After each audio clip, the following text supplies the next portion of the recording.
18 अक्टूबर 2023 ये तारीख झारखंड बीजेपी के लिए काफी अहम है। अंधेरी रात गहराने वाली होती है, सभी लोग नींद की आगोश में जाने ही वाले थे, तभी अचानक ये खबर आती है जो कुछ ही देर में आग की लपटों की तरह पूरे झारखंड में फैल जाती है। दरअसल भाजपा आलाकमान से एक फैसला आता है जिसमें लिखा होता है कि रघुवर दास ओडिशा के नए राज्यपाल नियुक्त किए जा रहे हैं। इस फैसले से कईयों की नींद उड़ गई और कई दिनों तक सियासी चर्चाएं होती रही कि आखिर सूबे के पूर्व मुख्यमंत्री और पार्टी के राष्ट्रीय उपाध्यक्ष को इस तरह से किनारे क्यों किया जा रहा है। बीजेपी का ये फैसला समझ से परे था। हालांकि ये तो भविष्य में दिखेगा कि आखिर क्या सोचकर ये कदम उठाया गया, लेकिन रघुवर दास के जाने के बाद इस बात के कयास लगाए जा रहे हैं कि पुराने और पार्टी से छिट के नेताओं की फिर से घर वापसी कराकर बीजेपी अपने कुनबे को मजबूत कर सकती है। दरअसल 2024 के लोकसभा और विधानसभा चुनाव को लेकर झारखंड में बीजेपी की निगाह उन नेताओं पर भी है जो पहले किन्हीं वजह से पार्टी छोड़कर दूसरी जगह चले गए और सियासी मैदान में अपनी हस्ती का सिक्का जमाए रखा। ऐसे कई नेताओं को फिर से पार्टी में लौटाने की तैयारी चल रही है। अब जानिए किन बिछड़े नेताओं को अपने खेमे में लाने के लिए बीजेपी रणनीति बनाने में जुट गई।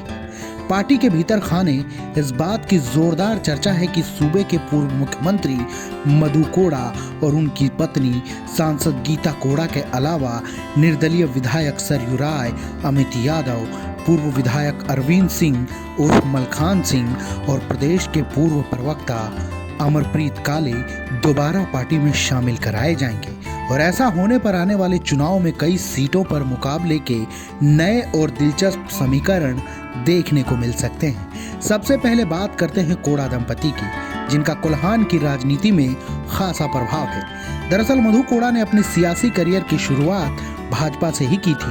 वो 2000 में भाजपा के टिकट पर जगन्नाथपुर विधानसभा क्षेत्र से विधायक चुने गए थे और झारखंड में बाबूलाल मरांडी की पहली सरकार में मंत्री भी बने थे, लेकिन 2005 में पार्टी ने उनका टिकट काट दिया और वे बागी होकर निर्दलीय चुनाव मैदान में कूद पड़े और उनकी जीत भी हुई। फिर बाद में मधु कोड़ा झारखंड के सीएम भी बने, लेकिन भ्रष्टाचार के एक मामले में नाम आने के बाद भी इनकी सक्रियता बरकरार रही।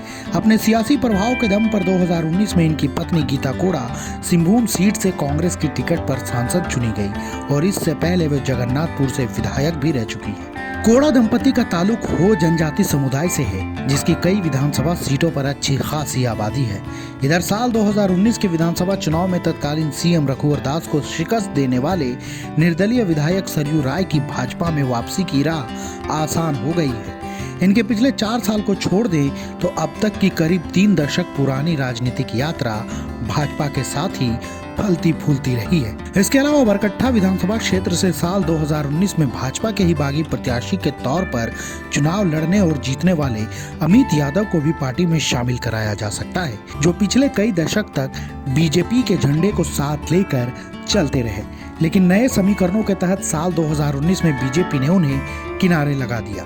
लेकिन अमित यादव ने बीजेपी के फैसले को गलत साबित करते हुए उनके ही प्रत्याशी को मात दे दी। इधर ईचागढ़ क्षेत्र से कई बार विधायक रहे अरविंद सिंह उर्फ मलखान सिंह की भी भविष्य में भाजपा के झंडे के नीचे आने की संभावना जताई जा रही है।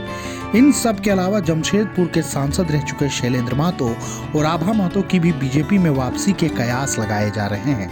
अब ऐसे में ये देखना दिलचस्प होगा कि झारखंड बीजेपी की बस्ती में इन दिग्गजों की वापसी हो पाती है या नहीं।